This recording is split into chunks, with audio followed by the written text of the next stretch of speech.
Finally, some truth. We actually get people saying how they really feel, and some of these home truths land very rough for their TV spouses. And I don't know how I've gotten to this point of these feelings with that. I think it's time for you and I to rehash. You want the trash? I got it all for you. Let's rehash the mess together. A sassy hole that only speaks the truth. Nobody gaslights you better. Hello, I'm Wilko, and this is the home of trash, mess, and drama, and we are Anaconda deep into MAFS Australia Season 13. And are you ready for the last commitment of 2016? I sure as fluff am. And to celebrate, I'm going to give you a drone shot. No, not a drone shot of the Opera House. That would be too obvious. We're going to fly over the SHB. Oh, there she is. Ooh, you are so lucky. Don't say I never give you anything. We are back in the Love Lab Rat Maze for another whip around before we hold up the parchment for the last time and write Leave. Well, that's certainly what a lot of these couples should be writing, but then we wouldn't have the Final Vows episode. So there's going to be a lot of lying going on, I assume. Still up a bouncing back, even though they had some pretty heavy stuff at their wedding. And, I guess they had the negging and the whole snip, snip, snagger. But but they are making up for it with some midnight makeout sessions. Ooh. Rah, ha, ha, ha, ha. And Float Your Boat are also delving into the same Delusional juice that Beck was guzzling last episode. Because Steve-O is now saying that he thinks that those two are one of the strongest couples. Look, you're not the worst in the whole lineup, but let's not ignore that iceberg ahead, Captain. Over with the booty and the big fish, I am still so confused. Alyssa also says that they are still one of the strongest couples, but they're just not understanding each other. What do you mean you don't understand? What are we missing? Endemol Shine, give me the discarded hard drives. I want to see all the unseen footage, okay? I think there's a lot of it. All we've seen from this couple is kneel for me, bitch. I don't feel stimulated. And now we're not understanding each other. I don't know. Maybe they should have added a little bit more footage than just Alyssa saying, stop, guys. Stop, guys. Now it's getting mean. Stop, guys. Alyssa then starts verbalising the spiral she is in since the Adelaide weekender. She's worried that David isn't stable enough with his multiple jobs. She hasn't met his family and she wants to have kids toot sweet. It also sounds like David doesn't question her enough on the things that she says. Well, you do say a lot, so it would be hard to get like a word in edgewise. And the edit's making it look like that the big fish can't get those words in while the booty speaks as fast as old mate Scatman. And I can hardly get a word in. She wants David to give his real thoughts and feelings, but also who knows how easy that is. I can't tell if it's the edit this year that's making it seem like all the men can't speak how they feel for the fear of wrath from their TV brides, or if it's actually what's happening. I love how in this interaction, Alyssa keeps saying, talk to me. Talk to me. And then she keeps talking. Yeah, that's what she needs. Talk to me. But actually, let me keep talking because I've got more things to say. She actually has the gall to tell him that she can't get a word in. Okay. David says respect is only on her terms and everything must be her way. And I actually don't think that's bullshit because we saw what she made him do at the altar. Kneel for me. Man I have never met. Over with baggage and the Anaconda. It's nice that they haven't had a miraculous turnaround overnight. I half expected to see Beck and have her say, yeah, we're doing actually really great. It was just a little ding-dong. They are still struggling after Denny said that he felt like a little bitch if he moved in with a woman into her space because that's what bitches would do. And boy, did I get some pushback after I disagreed with that garbage. Denny, as a man, which he must state before he says anything to remind us that his opinion is from the viewpoint of a man, is explaining to Beck that he still doesn't think it's manly to move in with a woman. You're gonna have to get over that. Well, that's really healthy. Denny also thinks that his feelings are not validated and he constantly has to validate hers. And I guess that that's kind of true. Not that I agree with his perspective here on the whole, if he moves in, he's completely emasculated, but sure. It also sounds like Danny's point is he doesn't want to move in with Beck to just freeload off her. And why would you be freeloading? You'd be paying something. You know, I just don't understand why you fools with opinions word things in such the way that you do. And you're also so clueless on how to explain your feelings. Also, just before we hit the warehouse of doom, did anyone else forget that the gays were still here? Until I saw this shot of Sam, I'd completely forgot about them. And then I was like, oh yeah, they still need to write Leave. It makes sense because Sam loves to put pen to paper. especially while Chris is around. But I don't think I can handle the whole storyline anymore because we've heard it so many times now. I don't want to listen to it again. I'm not going to, if they're going to just repeat it, I'm not going to recap the whole thing because it's going to bore me to tears. We'll just skip past it. And how could I forget the Veneer twins? They're still here and more deluded than ever. Scotty has totally left his body even before the commit me, as Gia is trying to tell the viewing public what she thinks we want to hear. We're great. No notes for us.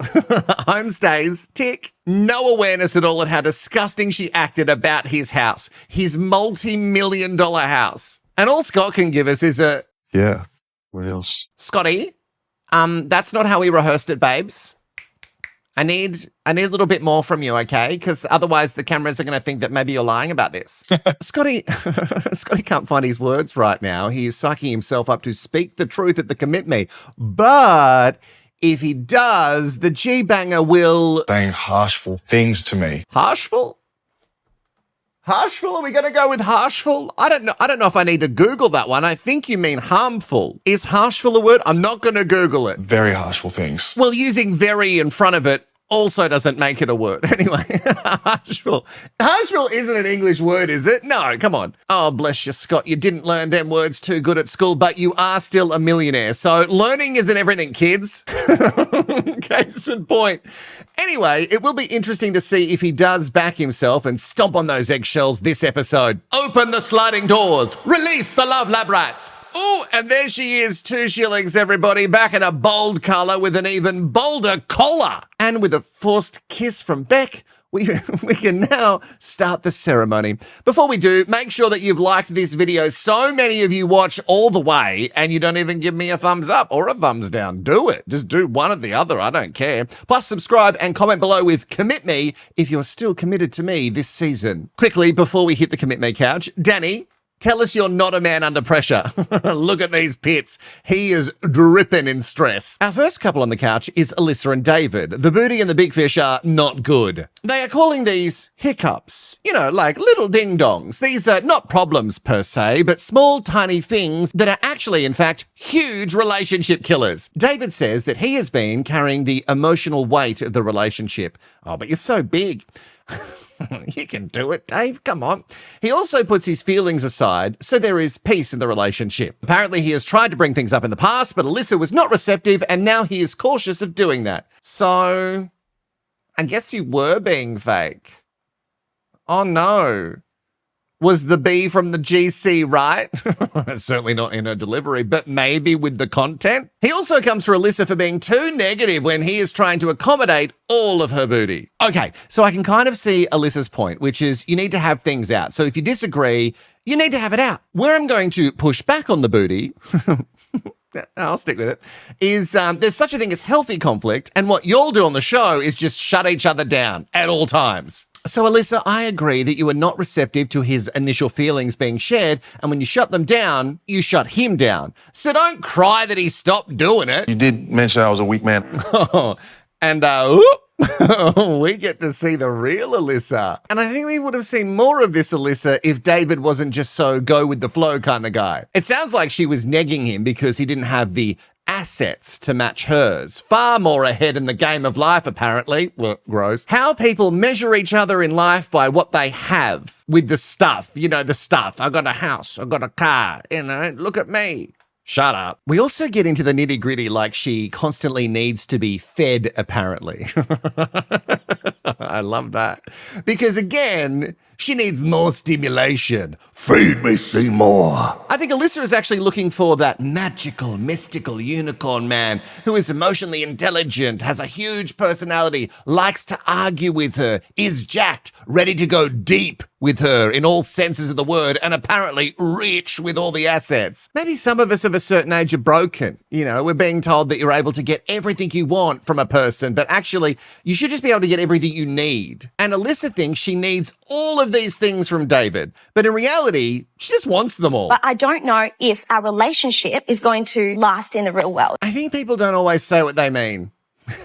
And Alyssa confuses the shit out of me, okay? I'm not really understanding this campaign, babe. The big fish says he can have all the conversations as long as they're not just shut down, and he has done a lot of listening, and Alyssa has done a lot of talking. Gia is loving this couch story time session. Mate, look at her. She is rock hard right now. She keeps telling him to speak up, but when he does, she gets angry at him because she isn't a mind reader. When 2 Shillings asks where to from here, you can see on their faces, they're just like that Boys to Men song.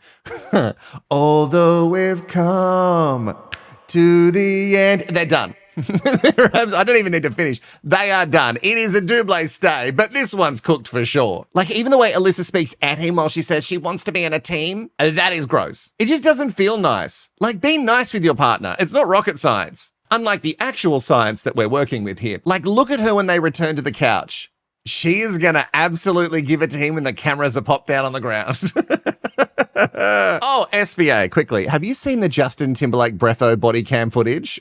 Courts and I covered it in an episode on my other channel, Wilko and Courts. And if you haven't, or even if you have, I think you need to watch this, okay? We go over all of it, and it's just, I loved it. Can you guys please just do me a favor? Because you loved Bye Bye Bye or like Sexy Back. Like, do me one favor.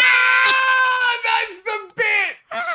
That's the bit that I love the most. If you love trash, mess, and drama, which I know you do, but the pop culture edition, this channel is for you. The link is in the comments and also in the description. So go and subscribe right this second. Raha and Float Your Boat are back on the couch, ready to share how well they're doing. She is still clinging to him like he's about to run away from her at all times. You're not going anywhere, Steve. Oh. Like he raves about the homestays and how committed Rachel is to him. Raha gets really vulnerable about her past, and she says that she believes him after all that she's been through with the other situationships, that when Float Your Boat says, I can see myself falling, she buys it. I'm so worried. It's a double stay. And they played the music to make it sound like a real love story, but I am concerned at what happens when Float Your Boat goes back to the boat shed and Rachel returns to Melbourne. Beck and Denny are up next on the Commit Me couch, and Baggage talks about how great homestays were. We actually do find out something else. There was a catch-up with friends that we didn't get to see just before the night of the joke. You remember that one, about how he wants to, how her cousin wants to bang Denny. Oh God, it was a real knee slapper. But is it a joke, Denny? Because everybody wants to fuck you, right? It's a real shame that he doesn't like girls that are cosmetically enhanced, because he and Gia would actually be great together because both of them think they're such hot shit. Anyway, Danny is concerned that they can't get past the arguing. He says it doesn't work, and then she kind of takes that as like, what do you mean we don't work? She's always ready. She's always ready for him to reject her at a moment's notice. So the fights are going to keep on happening because Beck has given him all the power with the I love you, and now everything will end up snapping like a Scotch finger because of the emotions. Like he's just not that into me. And Denny says that he is. And she doesn't believe it because his actions don't back it up. Baggage wants some passion. She does actually point out, which is some great awareness, that she's the one who goes in to kiss him. He never initiates. And that's actually the most grounded thing I've heard Beck say all season, because we see him almost pull away when she goes in. I'm so worried. Oh, okay. We've got some truth coming out tonight. Truth everywhere. We've locked this shit down all season, and now it has bubbled to the surface. Great. Perfect for the TMD. Beck says she is driving the whole relationship and says he is either into her or he's not. And she's not going to go to Final Vows like this. And you know what? This whole energy is where she could have directed her attention weeks ago. Like, call him out. The Danaconda, who couldn't be further leg spread if he tried, says that he just has his guard up. Bullshit. Shut up. That's not true. He basically says nothing after that. And it's wild to have someone open up to you just like she did, and he knows it destroys her, and he just sits there kind of stone cold. Because I'm not no good at this shit. You know what? Therapy should be free. And we wouldn't have as many emotionally stunted humans en masse today. Like just a year. Just like a year of free therapy for everybody. Denny tries to kind of worm out of it by saying, well, I'm just a shit boyfriend. It's just who I am. And he apologizes to her and says that he would never want to hurt her, that she means the world to him. Okay. And then he says, let me show you. I wonder how he's going to do that. It is a double stay with the proviso from Beck that she gets half back from what she's giving to him. And the stay on the parchment from Danny is weird. Even the stay is trying to run off the page. He says that he's going to show her. And like I said before, I can only imagine it's like some flowers, maybe one in the mouth, and post-its on the wall saying things like, I love how you fold the washing. Now, this is a total waste of your time and my time, but the gays are on the couch, and I don't know why we'd need this. Like, I know the rules of the science, and you guys know that I believe in it, but come on. There is one little bit of info that we had not heard that was kind of an explanation to me as to why Chris wants out, I think. We were intimate a second time and I just felt like that wasn't there for me. Oh, right. So you got it on again and you realize that you don't have the bed cam. So then you bailed. Then you pretended to try even though you knew it wasn't going to work. And then when Sam said it was done, it was music to your ears. When asked, Chris agrees that it was the quality of the interaction. Oh, God, I love therapy speak. The quality of the interaction. So, which really just makes it sound like Spin Cycle Sam is a shitty lay. And Sam would know that this is how Chris feels because we've all had bad sex, right? We've all had bad time in sex. You can tell. Doesn't matter whose fault it is. When you've had bad sex, both of you go, oh, that's good. Wasn't that good? I've got to go now. Yeah, sure. I've been a disappointing lover since, well, let's not say the year, but a long time. Either way, it's a double, L-E-A-V-E. Chris does say that his time has unfortunately run out, which was the weirdest wording. Anyway, another couple of gays bite the MAFS dust. Geez, the science sucks with the straights, but it really hates the gays. Why don't you like us, science? Why don't you like us? Still up, the only couple that I guess we have hope for, ish, are on the couch and they talk about how they've got some plans. He's moving in. Yeah. Oh, okay. Well, they're done dancing around and the plan is locked in. The experts bait him or coerce, actually kind of both of them, just to force them to say that they love each other on the couch. Guys, we need it. We need it for the science to make it look like it works. So please, just say that you love each other. It'd be really good for the promo. Even though at best, maybe one couple survives at the end of each season. Obviously, with him moving in with her, it's a double stay. Oh, and Philip, that makes you a little bitch. Just so you know. Woo! Okay, lucky last. The Veneer twins are up and we know Scotty is burning to say something. So it makes sense when he is freaking out from the second he sits down. You can see that he's really struggling and he says that he doesn't want to get her upset with what he has because what he has are feelings. Oh no, G-Banger.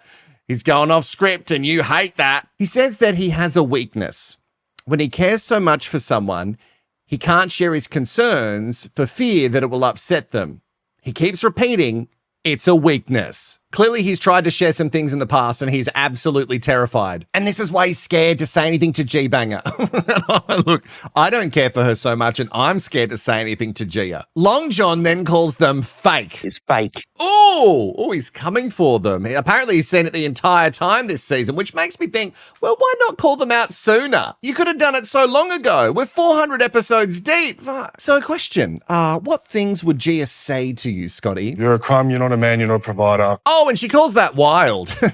Yes, it is wild. Because he also said that she has called him every name under the sun. And I tend to believe that this is true, Banger of the G. I would love to see what you say to him when the cameras are down. Also, does she call him a crumb or a bum? What did you hear? Was it crumb or bum? Scotty says when all these things go down, fight-wise, he feels absolutely worthless. Told him I'm in love with him yesterday. Oh no, it's just another one that has given him the power in her eyes. So now she feels rejected because he isn't at the love stage. The craziest thing is that she says because he didn't say it back, she feels hurt and she admits that her goal is to now hurt him back. Because she feels hurt, guys. So he should feel this pain too. That's insane. She also denies that this is how she normally is. No. Oh, bullshit. It's clearly in your high school drama dossier. You would have all manner of ways to hurt Scotty in your burn book. Gia says that she doesn't feel secure in their relationship and it comes down to the L word for sure. He can give her all the things, but she wants love. And then she wants all the things. She then accuses him of shutting down her feelings, and he denies that very strongly by saying never. Oh my God, you're arguing again. He's not going to fall in love with you. Yeah, but why do you have to take it to argue? Why can't it just be a conversation without taking it past 100? Long John is, well, he's now got a boner because we're seeing the real Veneer twins. Oh, real Veneer. I guess that's a bit of an oxymoron. For once, actually, though, Gia doesn't blow up or shout that she is being attacked. And at the end of this, Scott says he feels light, but I am concerned that once the cameras stop rolling. Anyway, it's a double stay. When they get back to the couch, it does seem like she's very cold on him, and he asks if she's okay, and she says, yep. And then he says, appreciate you, and then she just ignores that.